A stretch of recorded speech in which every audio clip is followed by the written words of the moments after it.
So now that we've got our thumbnails, I thought I'd talk about doing some color studies, because the next thing I want to do is explore color and start thinking about what kind of palette we want for our final image. I'll be doing this digitally, but you can absolutely do it traditionally with paint if you prefer. The ideas I'll talk about apply regardless of the medium. When it comes to learning about color, the best way really is to study from life and from the old masters. Just by observing and replicating what you see, it can teach you a lot about how colors and values interact and how to create the kind of images that you want. But it does take a very long time, so I want to offer a bit of a framework and a way to get the most out of these studies so you can apply them later when you're working from imagination. So I'll go over a few key concepts first, and then we'll go into some studies. So when you're doing a study, you're really balancing four main things, in my opinion. There are more, obviously, but these four are sort of the essentials. And that's structure, value, color, and edges. So if we start with structure, that's basically the foundation of the composition, how the shapes are arranged, and the sense of three-dimensionality. So structure is typically handled mostly through drawing, and it encompasses a massive amount of different concepts. So like perspective, simplification, how you imply form, anatomy, and that's just to name a few. And yeah, I think an artist who comes to mind who really masters structure is Kim Jung-gi. And when you look at his work, you can see how volumetric his drawings feel, even though he uses very minimal shading. It's all just structure and how he uses line to imply form. So for the quick studies that I do later, I'm going to combine the drawing phase, where we would typically focus just on structure, with the phase where we establish the values. I might do a bit of a kind of rough outline before, but yeah, it's just because I want to move quicker into color and value with these studies and rely a bit more on my intuitive understanding of structure. There are better ways to study just structure, which I'll go into later in the course.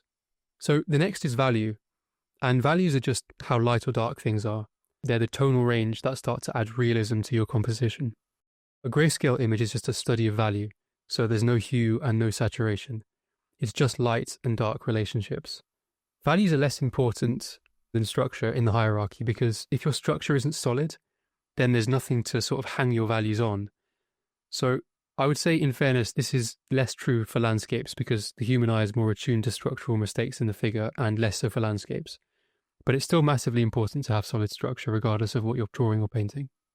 So then comes color, which is built on top of value. Color has two main components: hue, which is the actual color, so red, green, blue, or any other color, and saturation, which is how intense or vibrant that color is. A desaturated color moves towards gray, whilst a highly saturated color feels much more vivid. But the thing is, hue and saturation depend on value, and without good, well-understood values underneath, the painting will never really work the way you want.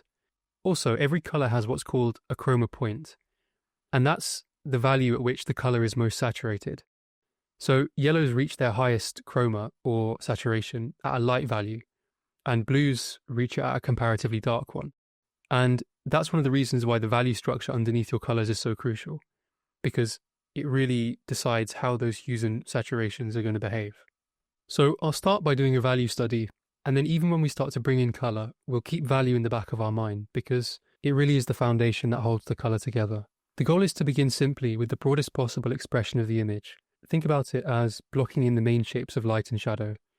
Maybe just one dark and one light value at first. Everything above a certain threshold goes into the light group, and everything below goes into the darks. So to make that work, we'll have to compress our values. And that's actually another really important concept. So compression is how we manage the limited range of dark and light that paint or pixels can reproduce compared to real life. So cameras do this all the time. If you take a photo and underexpose it, the shadows will compress into black. So you'll lose all the detail in the darks, but the lights will become richer and more nuanced. And as artists, we can use this deliberately. We can choose whether to expose for the lights, or we can choose to expose for the shadows. And that choice completely changes the mood of the image. So personally, I like to slightly underexpose images, where the shadows can sometimes get completely compressed into black, and the lights have more room to feel saturated. Because when you darken the overall key, you can push your lights towards more chromatic tones without hitting pure white, and that gives your painting a more cohesive, colourful glow. So, for example, if you have a very bright, overexposed image of a house, and you want to have a light in the window, you might have to make that light white in order for it to read as bright. If you still have the same composition but you underexpose it, you make it darker, then you can make that light yellow or orange and it will still read as light because the rest of the image is comparatively dark. So it's a way that you can inject chroma and color into lighter values. When you're painting from life, you have to make this exposure decision yourself. I usually start by deciding on a few key values I want to keep, and then I build up the rest of the painting around those. Sometimes you might intentionally blow out the whites or crush the darks for some sort of emotional effect. I recommend you to experiment and see what feels right to you, because this kind of exploration teaches you what kind of value structures you like and what kind of atmospheres you're drawn to. And by understanding these concepts, I hope you'll be able to use them as a way to break down what visuals you like and figure out how to achieve them. Another core idea is contrast. We usually think about contrast in terms of light versus dark, but it's everywhere, in shape, color, and even in texture. There's also something called simultaneous contrast, where our perception of a color or a value shifts depending on what surrounds it. So a mid-tone shape surrounded by darks will appear lighter than it is, and that same mid-tone surrounded by lights will look darker. The same thing happens with color. So a neutral grey surrounded by cool blues will appear warm, while that same grey surrounded by oranges will seem cool. And you can use this intentionally in your work. To make a warm area feel even warmer, you don't necessarily have to make it more orange.